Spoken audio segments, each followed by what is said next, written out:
सभी को नमस्कार। मैं हूं डॉक्टर मनोज कुमार बत्रा, सह-आचार्य रसायन शास्त्र विभाग, सम्राट पृथ्वीराज चौहान राजकीय महाविद्यालय Ajmer. BSc third year inorganic chemistry के स्टूडेंट्स जो हैं मैथ्स बी के, उनके सामने आज जो लेक्चर जो हम बात कर रहे हैं क्रिस्टल फील्ड थ्योरी के बारे में। अब तक हमने क्रिस्टल फील्ड थ्योरी के संबंध में कई बातें जानी कि क्रिस्टल फील्ड थ्योरी क्या है, क्रिस्टल फील्ड थ्योरी की जो है उसके अंदर से उसमें किस प्रकार से जो है वो विभिन्न लिगेंड्स की उपस्थिति में जो डी ऑर्बिटल्स हैं उनके अंदर स्प्लिटिंग या जिसको हम कहते हैं विपाटन किस प्रकार से होता है। फिर पिछले टर्न पे हम लोगों ने बात की थी कि किस प्रकार से ऑक्टाहाइडल कॉम्प्लेक्सेस में क्रिस्टल फील्ड स्टेबलाइजेशन एनर्जी या CFSE जिसे हम कहते हैं उसकी गणना हम किस प्रकार से करते हैं।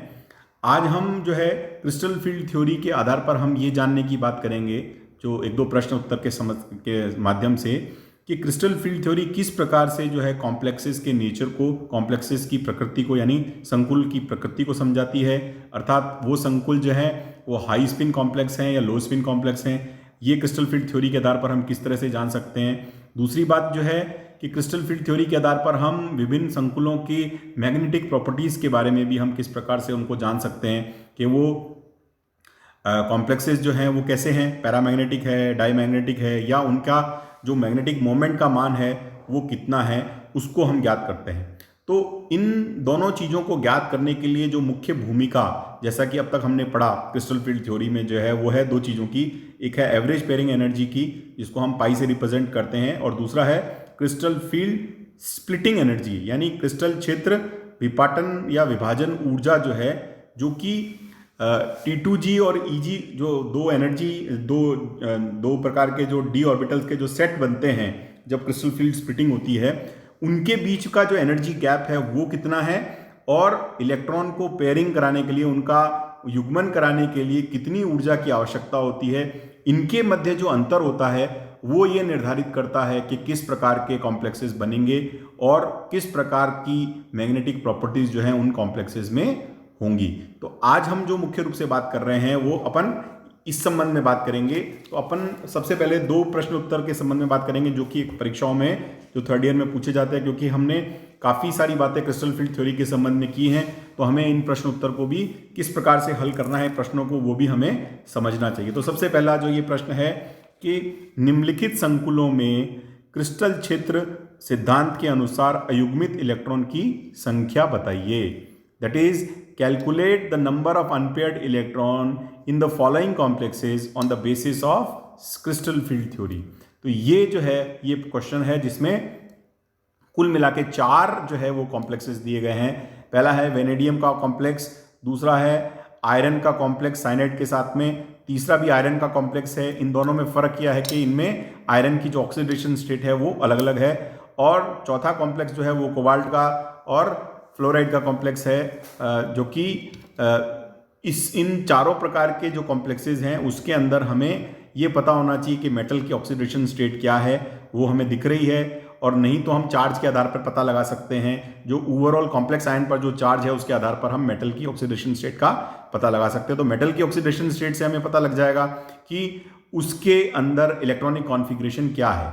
अब हम ये देखेंगे कि हमारे पास में जो डिफरेंट कॉम्प्लेक्सेस के अंदर जो लिगेंड्स दिए हैं, वो लिगेंड्स जो हैं उनकी प्रकृति क्या है। लिगेंड्स की प्रकृति स्ट्रॉन्ग फील्ड है या वीक फील्ड है, ये आप लोगों को पहले पढ़ाया गया था, आपने ध्यान होगा कि एक स्पेक्ट्रोकेमिकल सीरीज जो है वो होती है जो लिगेंड की प्रकृति को बताती है, के नेचर को बताती है, कि स्पेक्ट्रोकेमिकल सीरीज में वो लिगेंड्स जो स्टार्टिंग में आते हैं, पहले आते हैं, वो स्ट्रॉन्ग फील्ड लिगेंड होते हैं।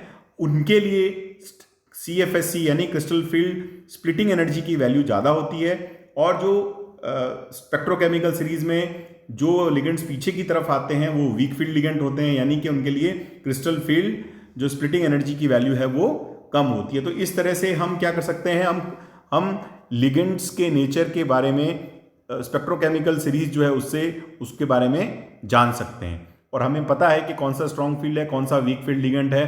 तो उसके आधार पर हम ये भी बता सकते हैं कि वो मेटल जो है उसका जो इलेक्ट्रॉनिक कॉन्फ़िगरेशन जो है वो क्या होगा।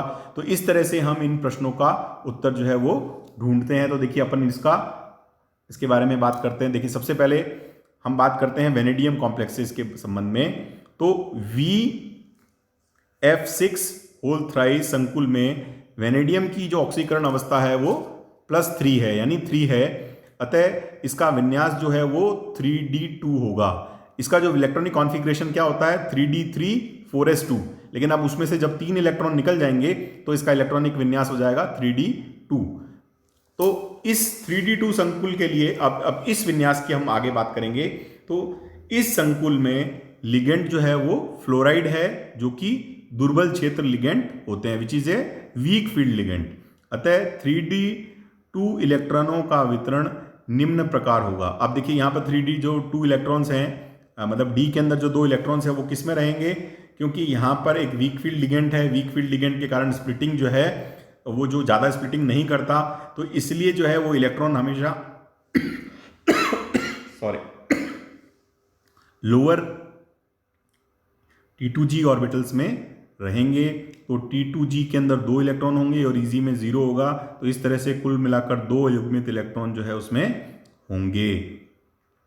फिर है दूसरा जो कॉम्प्लेक्स हमने देखा था क्वेश्चन के अंदर, ये Fe का कॉम्प्लेक्स है, जिसमें Fe+2 ऑक्सीडेशन स्टेट में है और इसके अंदर जो लिगेंड्स हैं वो 6 साइनाइड के लिगेंड्स हैं।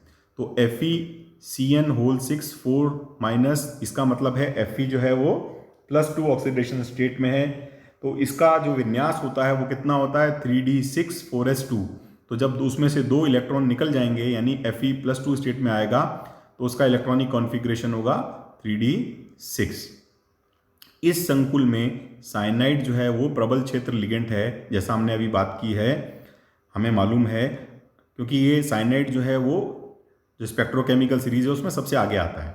अतः यह निम्न चक्रण संकुल बनाएगा। अब देखिए, ये हमने पिछले बार जब CFS के संबंध में बात की थी तो हमने बात की थी, या क्रिस्टल फील्ड थ्योरी के अंदर हमने जब ये बात की थी तब बताया था कि जब स्ट्रॉन्ग फील्ड लिगेंड होता है तो उसके लिए जो है crystal field stability splitting energy CFSC की वैल्यू, या जिसको अपन डेल्टा O से रिप्रेजेंट करते हैं, उसकी वैल्यू ज़्यादा होती है। तो इसके कारण से क्या होता है कि इलेक्ट्रॉन जो है वो निम्न अवस्था में ही जो है वो जिनका हम कहते हैं कि वो निम्न अवस्था में ही है वो रहना चाहेंगे, वो उच्च अवस्था में नहीं जाते हैं। तो इसलिए क्या होता है, निम्न चक्रण संकुल बनाएगा और Fe2+ का विन्यास जो है वो T2G6 और EG 0 होगा, यानी कि T2G ऑर्बिटल्स में ही इलेक्ट्रॉन जो होते हैं वो पेयर्ड हो जाते हैं, वो युग्मित हो जाते हैं। तो इस प्रकार के संकुल में अयुग्मित इलेक्ट्रॉन की संख्या 0 होगी, क्योंकि T2G में 6 इलेक्ट्रॉन है, इसलिए कोई भी अयुग्मित इलेक्ट्रॉन इसमें नहीं होगा। फिर तीसरा जो इसमें कॉम्प्लेक्स है वो है Fe का और साइनाइड का, जिसमें Fe+3 ऑक्सीडेशन स्टेट में है। तो इस प्रकार के संकुल में आयरन जो है वो Fe+3 अवस्था में उपस्थित है। इस कारण से इसका इलेक्ट्रॉनिक विन्यास जो है वो 3D5 होगा। हम जानते हैं कि संकुल में उपस्थित लिगेंड साइनाइड एक प्रबल क्षेत्र लिगेंड है। लिगेंडों की प्रकृति जो है वो, जैसा अपन ने बात की कि साइनाइड जो होता है वो स्ट्रॉन्ग फील्ड लिगेंड होता है, तो लिगेंडों की प्रकृति के कारण यहाँ निम्न चक्रण संकुलों का निर्माण होगा। जैसा भी अपन ने पहले भी देखा था कि अगर स्ट्रॉन्ग फील्ड लिगेंड है तो लो स्पिन कॉम्प्लेक्स जो है उनका निर्माण होता है। यहाँ Fe+3 का इलेक्ट्रॉनिक विन्यास क्या होगा, T2G5 EG 0 होगा, क्योंकि D के अंदर 5 इलेक्ट्रॉन है और पांचों के पांचों इलेक्ट्रॉन जो है वो T2G में एकोमोडेट हो जाएंगे, यानी कि पांचों इलेक्ट्रॉन जो है वो नीचे के जो ऑर्बिटल्स हैं T2G उसी में ही रहेंगे। तो इस प्रकार के संकुल में अयुग्मित इलेक्ट्रॉन की संख्या जो है वो 1 रहेगी, यानी कि 3 ऑर्बिटल्स में 5 इलेक्ट्रॉन है, तो टोटल मिलाकर हम कह सकते हैं कि 1 उसमें अनपेयर्ड इलेक्ट्रॉन रहेगा। तो इस तरह से FeCN 6 होल 3 के अंदर कुल मिलाकर 1 अनपेयर्ड इलेक्ट्रॉन होगा। फिर हम चौथे की बात करते हैं कोबाल्ट कॉम्प्लेक्स की, जो कि फ्लोराइड लिगेंड्स के साथ में है। इस प्रकार के संकुल में कोबाल्ट 3+ अवस्था में उपस्थित है। जो कोबाल्ट की ऑक्सीडेशन स्टेट है वो +3 है, तो इसका जो इलेक्ट्रॉनिक विन्यास है वो कितना होता है, 3D7 4s2, लेकिन यहाँ 3 इलेक्ट्रॉन निकल गए तो 3D6 होगा। तो कोबाल्ट का जो इलेक्ट्रॉनिक कॉन्फ़िगरेशन है वो 3D6 है। तो संकुल में उपस्थित लिगेंड जो है फ्लोराइड माइनस दुर्बल प्रकृति के होने के कारण उच्च चक्रण वाले संकुलों का निर्माण होता है। अब देखिए फ्लोराइड जो है वो उसका जो नेचर हम जानते हैं कि ये क्या है, एक वीक फील्ड लिगेंड है। इसके कारण से जो इलेक्ट्रॉन है वो उच्च अवस्था में चले जाएंगे, तो इस प्रकार से हाई स्पिन कॉम्प्लेक्स का निर्माण होगा, जिस कारण से उसका इलेक्ट्रॉनिक विन्यास जो है वो T2G4 Eg2 होगा। तो T2G कक्षकों में 2 अयुग्मित इलेक्ट्रॉन व Eg कक्षकों में 2 अयुग्मित इलेक्ट्रॉन को मिलाकर कुल 4 अयुग्मित इलेक्ट्रॉन होंगे। तो इस तरह से इस कोबाल्ट Fe6 कॉम्प्लेक्स के अंदर या इस कॉम्प्लेक्स आयन में संकुल में जो अयुग्मित इलेक्ट्रॉन की संख्या जो है वो कुल मिलाकर 4 होगी। तो इस तरह से हम विभिन्न प्रकार के कॉम्प्लेक्सेस में जो इलेक्ट्रॉन की संख्या है उसको हम ज्ञात कर सकते हैं। तो ये एक प्रश्न है जो कि काफ़ी महत्वपूर्ण है। इस तरह के क्वेश्चन आप डिफरेंट वैल्यूज़ के साथ में पूछे जा सकते हैं। तो इसके लिए आवश्यकता है कि हमें जितने भी ट्रांजिशन मेटल कॉम्प्लेक्सेस हैं उनमें जो ट्रांजिशन मेटल एटम्स यूज़ हो रहे हैं या आयंस आ रहे हैं उनके सबके इलेक्ट्रॉनिक कॉन्फ़िगरेशन एकदम सही याद होने चाहिए, तभी हम इनके अंदर एकदम सही संख्या में अयुग्मित इलेक्ट्रॉन जो है वो बता सकते हैं। अब देखिए ये दूसरा प्रश्न है जो बहुत महत्वपूर्ण है कि यदि Mn3+ आयन की युग्मन ऊर्जा जिसकी अपन बात कर रहे थे, पेयरिंग एनर्जी जो है वो 28,000 है। The pairing energy, average pairing energy of Mn3+ is 28,000 centimetre inverse. अगर ये है तो MnH2O6 3+ एवं Mn साइनाइड CN6 3- संकुल आयनों में Mn यानी मैंगनीज आयन का इलेक्ट्रॉनिक विन्यास क्या होगा। तो हमें क्या बताना है, इन दोनों में मैंगनीज का इलेक्ट्रॉनिक विन्यास बताना है। हमें क्या दिया है, हमें एवरेज पेयरिंग एनर्जी Mn3+ की बताई है, फिर उसके बाद में लिखा है MnH2O6 3+ तथा MnCN6 3- संकरों के डेल्टा O क्या है, क्रिस्टल फील्ड स्प्लिटिंग एनर्जी का मान जो है क्रमशः 21,000 प्रति सेंटीमीटर और 38,000 प्रति सेंटीमीटर है। तो हमारे को क्या दिया है, हमारे को क्रिस्टल फील्ड स्प्लिटिंग एनर्जी है और साथ ही हमें एवरेज पेयरिंग एनर्जी मालूम है। तो इस आधार पर हमें ये निर्धारित करना है कि ये दोनों कॉम्प्लेक्सेस या कॉम्प्लेक्स आयन जो है उसमें मेटल आयन का इलेक्ट्रॉनिक कॉन्फ़िगरेशन क्या होगा और हमें उस कॉन्फ़िगरेशन को इसमें बताना है। तो देखिए कैसे सॉल्व करेंगे। मैंगनीज H2O6 3+ में संकर के लिए डेल्टा O की मान कितना है, 21,000 प्रति सेंटीमीटर हमें दिया गया है, जबकि Mn3+ आयन के लिए युग्मन ऊर्जा यानी पेयरिंग एनर्जी पाई का मान कितना है, 28,000 है। ये गलत आ गया, ये दिस इज 28,000 है, 2800 नहीं है, प्रति सेंटीमीटर है। तो हम क्या देख सकते हैं कि पेयरिंग एनर्जी की वैल्यू जो है वो डेल्टा O यानी क्रिस्टल फील्ड स्प्लिटिंग एनर्जी से ज़्यादा है। ये 28,000 का मान है और वो 21,000 प्रति सेंटीमीटर मान है, तो 28,000 का मान ज़्यादा है। तो क्या कह सकते हैं हम कि चक्रण ऊर्जा का मान क्रिस्टल क्षेत्र विभाजन ऊर्जा यानी डेल्टा O से अधिक होने के कारण उपरोक्त संकुल जो है वो उच्च चक्रण युक्त होगा और उनका विन्यास जो है T2G3 Eg1 होगा। तो देखिए यहाँ जो है मैंगनीज जो है इसका इलेक्ट्रॉनिक विन्यास जो है वो इस प्रकार से होगा T2G3 Eg1, यानी टोटल 4 इलेक्ट्रॉन है और जो चारों इलेक्ट्रॉन है वो अयुग्मित होंगे, क्योंकि इलेक्ट्रॉन के अंदर हम बारे में हम जानते हैं कि जब पेयरिंग एनर्जी की वैल्यू ज़्यादा है और क्रिस्टल फील्ड स्प्लिटिंग एनर्जी की वैल्यू कम है तो इलेक्ट्रॉन हमेशा उच्च ऊर्जा वाले जो कक्षक हैं उनमें जाना गया। तो इस तरह से T2G से इलेक्ट्रॉन जो है वो Eg ऑर्बिटल्स में आसानी से जा सकते हैं। तो इसलिए हमको इस प्रकार से हाई स्पिन कॉम्प्लेक्स मिलते हैं। फिर मैंगनीज के संबंध में बात करें तो मैंगनीज का जो ये साइनाइड के साथ कॉम्प्लेक्स होता है उसके लिए क्रिस्टल क्षेत्र विभाजन ऊर्जा डेल्टा O का मान 38,000 यानी 38,000 प्रति सेंटीमीटर है, जबकि Mn+3 आयन के लिए युग्मन ऊर्जा यानी पेयरिंग एनर्जी का मान 28,000 प्रति सेंटीमीटर है। यहाँ पर भी इसको गलती से गलत लिखा गया है। तो इस स्थिति में क्या है, जो crystal field splitting energy delta O की वैल्यू जो है वो पेयरिंग एनर्जी से ज़्यादा है। तो दूसरे शब्दों में हम कह सकते हैं कि ये जो साइनाइड जो है वो एक प्रकार का स्ट्रॉन्ग फील्ड लिगेंड है। क्योंकि ये स्ट्रॉन्ग फील्ड लिगेंड है इसलिए क्या होता है कि ये इलेक्ट्रॉन जो है मतलब स्ट्रॉन्ग फील्ड लिगेंड जो होता है वो स्प्लिटिंग जो है उसको बढ़ा देता है। तो इसलिए स्प्लिटिंग ज़्यादा होने के कारण जो स्प्लिटिंग एनर्जी है उसकी वैल्यू ज़्यादा होगी, तो इलेक्ट्रॉन जो है वो निम्न ऊर्जा वाले कक्षकों में ही रह जाएंगे, क्योंकि स्प्लिटिंग का मान ज़्यादा है और पेयरिंग एनर्जी का मान काफ़ी कम है, तो इलेक्ट्रॉन जो है वो लोअर ऑर्बिटल्स में पेयर हो जाएंगे। तो क्रिस्टल क्षेत्र विभाजन ऊर्जा डेल्टा ओ का मान उपरोक्त संकर में चक्रण ऊर्जा पाई से अधिक होने के कारण इलेक्ट्रॉन जो है वो निम्न ऊर्जा युक्त T2G कक्षकों में ही युग्मित हो जाएंगे और निम्न चक्रण संकर का निर्माण होगा। We will get a low spin complex, और उसका जो इलेक्ट्रॉनिक कॉन्फ़िगरेशन क्या होगा, T2G में ही चारों इलेक्ट्रॉन आएंगे तो T2G4 हो जाएगा। तो इस तरह से हम इस प्रकार से ये जो दोनों एनर्जी के डिफरेंस के बेसिस पे कॉम्प्लेक्सेस के अंदर जो मेटल हैं उनका इलेक्ट्रॉनिक कॉन्फ़िगरेशन बता सकते हैं। और ये इलेक्ट्रॉनिक कॉन्फ़िगरेशन जो है इसके आधार पर हम ये भी बता सकते हैं कि वो किस प्रकार का कॉम्प्लेक्स है, यानी हाई स्पिन कॉम्प्लेक्स है कि लो स्पिन कॉम्प्लेक्स है, और साथ ही हम उसकी मैग्नेटिक प्रॉपर्टीज भी बता सकते हैं।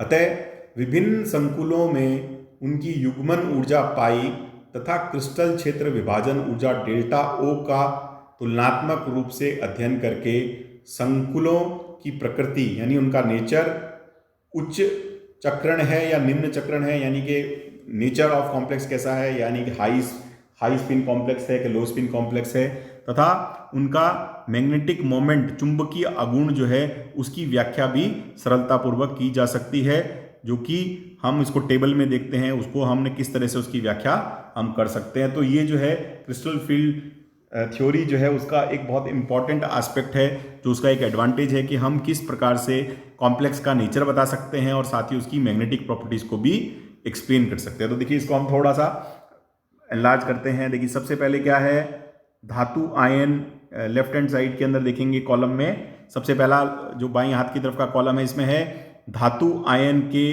डी इलेक्ट्रॉन की संख्या, मतलब अब जो मेटल कॉम्प्लेक्स है उसमें डी इलेक्ट्रॉन कितने हैं उसका इलेक्ट्रॉनिक कॉन्फ़िगरेशन है लेफ्ट हैंड साइड में। फिर है संकुलों का एग्जाम्पल, कौन सा हमने कॉम्प्लेक्स लिया है उसकी हम बात कर रहे हैं। फिर उसके बाद में है एवरेज पेयरिंग एनर्जी पाई, फिर है CFSC यानी crystal field splitting energy delta O, ये दोनों पर सेंटीमीटर में है। फिर डेल्टा ओ और पाई का की तुलना है, और फिर उस आधार पर हम बता सकते हैं कि संकुल का प्रकार क्या है, यानी उच्च चक्रण वाला संकुल है या निम्न चक्रण वाला संकुल है। और लास्ट में उसके इलेक्ट्रॉनिक विन्यास के आधार पर हम बता सकते हैं कि उसका चुंबकीय आघूर्ण जो है वो उसका मान कितना होगा, जो कि है n × n+2 √n × n+2, जहाँ n जो है वो नंबर ऑफ अनपेयर्ड इलेक्ट्रॉन्स है, यानी कि उसमें कितने इलेक्ट्रॉन्स हैं उनकी संख्या है। तो इस तरह से हम सबसे पहले देख सकते हैं, एग्जाम्पल लेंगे क्रोमियम का H2O के साथ, यानी जिसमें H2O लिगेंड्स हैं उसके साथ में जो कॉम्प्लेक्स होता है उसमें मेटल का जो इलेक्ट्रॉनिक कॉन्फ़िगरेशन है वो D4 है। उसके लिए इस पर्टिकुलर कॉम्प्लेक्स के लिए जो पाई की वैल्यू है, पेयरिंग एनर्जी है वो 23,500, और उसके लिए CFSE की वैल्यू जो है वो 13,900 है। तो हम देख सकते हैं कि पाई की वैल्यू जो है वो डेल्टा ओ से ज़्यादा है। तो इस प्रकार का जो कॉम्प्लेक्स होगा उसमें क्या होगा, पाई का मान यानी पेयरिंग एनर्जी का मान ज़्यादा है और क्रिस्टल फील्ड स्प्लिटिंग एनर्जी का मान कम है, तो इलेक्ट्रॉन जो है वो हाई ऑर्बिटल्स में चला जाएगा, तो यानी उच्च चक्रण वाले जो है वो हमको वो प्राप्त होंगे, हाई स्पिन कॉम्प्लेक्स प्राप्त होंगे। अब चारों के चारों जो इलेक्ट्रॉन है वो इसमें क्या होंगे, वो अनपेयर्ड होंगे, तो इसके लिए जो वैल्यू आएगी वो आएगी 4.90। तो इसको हम वैल्यू कैलकुलेट कर सकते हैं, किस प्रकार से ये वैल्यू आएगी 4.90, यानी कि नीचे के जो T2G हैं इलेक्ट्रॉन्स हैं, T2G ऑर्बिटल्स हैं, उसमें 3 इलेक्ट्रॉन होंगे और EG में 1 इलेक्ट्रॉन होगा। तो इस तरह से चारों जो इलेक्ट्रॉन है वो अयुग्मित होंगे। तो उसके लिए मैग्नेटिक मोमेंट की वैल्यू जो है वो इस फॉर्मूले से कैलकुलेट करेंगे, दैट इज 4.90। इसी तरह से मैंगनीज कॉम्प्लेक्स जो है वो भी H2O के साथ जो बनता है उसके लिए जो पेयरिंग एनर्जी का मान है वो 28,000 है और CFSE का मान जो है 21,000 है। इसके लिए भी जो है पेयरिंग एनर्जी का मान CFSE से ज़्यादा है, इसलिए ये भी हाई स्पिन कॉम्प्लेक्स बनेंगे। और इसके अंदर भी क्योंकि 4 अनपेयर्ड इलेक्ट्रॉन्स हैं इसलिए मैग्नेटिक मोमेंट जो है उसका मान 4.90 होगा, जो कि उपयुक्त सूत्र की सहायता से हम ज्ञात कर सकते हैं। फिर हम बात करते हैं D5 इलेक्ट्रॉनिक कॉन्फ़िगरेशन वाले कॉम्प्लेक्सेस के संबंध में, जिसके अंदर मुख्य रूप से मैंगनीज एग्जाम्पल लेते हैं। मैंगनीज का वाटर के साथ में H2O कॉम्प्लेक्स जब बनेगा तो उसके लिए एवरेज पेयरिंग एनर्जी का मान है 25,500 और उसके लिए CFSE का मान है 7,800। तो pi is greater than delta O, इसके लिए भी ये हाई स्पिन कॉम्प्लेक्स बनेंगे। और यहाँ पर जो है total number of unpaired electron जो होंगे 5 होंगे, तो इसलिए इसका मैग्नेटिक मोमेंट होगा 5.92। फिर आयरन का ही वाटर के साथ में जो कॉम्प्लेक्स बनता है उसके अंदर भी हम क्या देखते हैं कि स्प्लिटिंग एनर्जी की वैल्यू जो है 13,700 है और उसका मान पेयरिंग एनर्जी से कम है। पेयरिंग एनर्जी है 30,000। तो इस तरह से pi is greater than delta O. यहाँ पर भी जो है वो उच्च चक्रण वाले कॉम्प्लेक्सेस बनेंगे और उनका जो मैग्नेटिक मोमेंट होगा केवल स्पिन कंडीशन के लिए वो होगा 5.92, जो कि 5 अयुग्मित इलेक्ट्रॉन के कारण होगा, जिसको हम इस फॉर्मूले में रखकर ज्ञात कर सकते हैं। फिर हम बात करते हैं D6 इलेक्ट्रॉनिक कॉन्फ़िगरेशन वाले कॉम्प्लेक्सेस के संबंध में। तो देखिए D6 इलेक्ट्रॉनिक कॉन्फ़िगरेशन में पहला एग्जांपल जो है वो है आयरन का और H2O के बीच में कॉम्प्लेक्स जो बनता है, इसमें जो Fe जो है उसकी ऑक्सीडेशन स्टेट अलग है।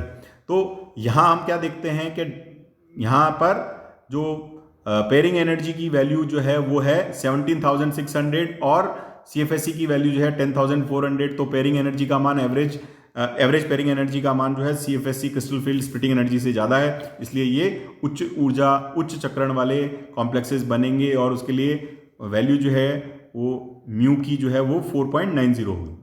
इसी तरह से आयरन का साइनाइड के साथ कॉम्प्लेक्स है, उसके अंदर भी इसी प्रकार उसके अंदर हम क्या देखते हैं, उसमें क्रिस्टल फील्ड स्प्लिटिंग एनर्जी की वैल्यू जो है 17,600 17,600 और फिर एवरेज पेयरिंग एनर्जी की वैल्यू जो है वो एवरेज पेयरिंग एनर्जी की वैल्यू 17,600 है और उसके बाद CFSE की वैल्यू 33,000 है। तो CFSE की वैल्यू जो है वो एवरेज पेयरिंग एनर्जी से ज़्यादा है, इसलिए लो स्पिन कॉम्प्लेक्सेस बनेंगे। क्योंकि कॉम्प्लेक्स के अंदर जो साइनाइड आयन है वो साइनाइड आयन जो है वो स्ट्रॉन्ग फील्ड लिगेंड है, जिसके कारण से ये क्रिस्टल फील्ड स्प्लिटिंग एनर्जी की वैल्यू जो है वो बहुत ज़्यादा हो जाएगी। तो इलेक्ट्रॉन जो है वो लोअर ऑर्बिटल्स में पहले पेयर करेंगे, तो 6 में से 6 के 6 इलेक्ट्रॉन जो है वो नीचे पेयर हो जाएंगे, इसलिए उनका जो मैग्नेटिक मोमेंट होगा वो 0 होगा। इसी तरह से कोबाल्ट की बात करें, कोबाल्ट का जो है वो NH3 के साथ कॉम्प्लेक्स जो होता है उसके लिए हम देख सकते हैं कि क्रिस्टल फील्ड स्टेबलाइजेशन एनर्जी जो है स्प्लिटिंग एनर्जी का मान 23,000 है और पेयरिंग एनर्जी का मान 21,000 है। तो delta O would be greater than pi और लो स्पिन कॉम्प्लेक्स बनेंगे। और इसके अंदर भी हम क्या देखते हैं कि 6 के 6 इलेक्ट्रॉन जो हैं वो EG ऑर्बिटल्स में रह जाएंगे, यानी कि इलेक्ट्रॉन जो है वो उनमें से कोई भी अयुग्मित इलेक्ट्रॉन नहीं होगा।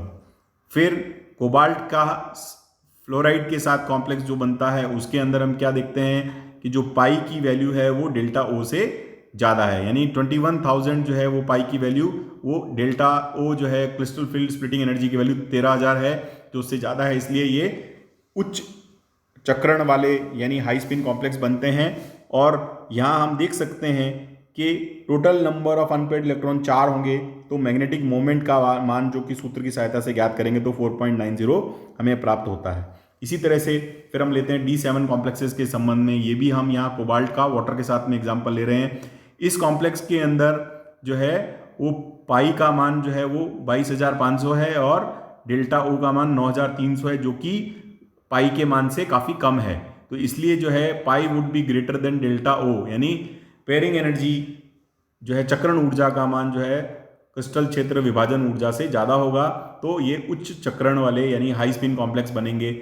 और यहाँ पर जो डेल्टा की जो म्यू की मान वैल्यू जो होगी वो होगी 3.87। यहाँ पर 3 अयुग्मित इलेक्ट्रॉन होने के कारण ये वैल्यू आएगी। तो इस तरह से हम देख सकते हैं कि प्रत्येक जो ऑक्टाहेड्रल कॉम्प्लेक्स है उस ऑक्टाहेड्रल कॉम्प्लेक्स का नेचर, उसकी मैग्नेटिक प्रॉपर्टीज़ को हम क्रिस्टल फील्ड थ्योरी की सहायता से बहुत आसानी से समझा सकते हैं। इसके लिए आवश्यकता है हमें 2 मुख्य रूप से बातें पता होनी चाहिए, 3 बातें मुख्य रूप से पता होना चाहिए। एक तो जो मेटल है उसका इलेक्ट्रॉनिक कॉन्फ़िगरेशन क्या है, दूसरा एवरेज पेयरिंग एनर्जी या औसत युग्मन ऊर्जा का मान कितना है, और तीसरी बात है कि क्रिस्टल फील्ड स्प्लिटिंग एनर्जी या CFSE या जिसको हम डेल्टा ओ कहते हैं इसका मान कितना है। दोनों के कंपैरिजन के लिए जरूरी है कि पाई का मान और CFSE का मान जो है वो एक ही यूनिट में दिया हुआ हो, चाहे तो वो सेंटीमीटर इनवर्स में हो या चाहे किसी और एनर्जी की यूनिट में हो, तभी हम उसको इफेक्टिवली कंपेयर कर पाएंगे। तो इस तरह से हम जो है क्रिस्टल फील्ड स्प्लिटिंग एनर्जी के माध्यम से क्रिस्टल फील्ड जो है जिसको अपन कहते हैं स्टेबलाइजेशन एनर्जी और क्रिस्टल फील्ड स्प्लिटिंग एनर्जी और तीसरा हमने पेयरिंग एनर्जी देखी, इसके माध्यम से हम कॉम्प्लेक्सेस के काफ़ी सारे गुणों की व्याख्या कर सकते हैं। आप सभी का बहुत बहुत धन्यवाद। आज के लिए इतना ही।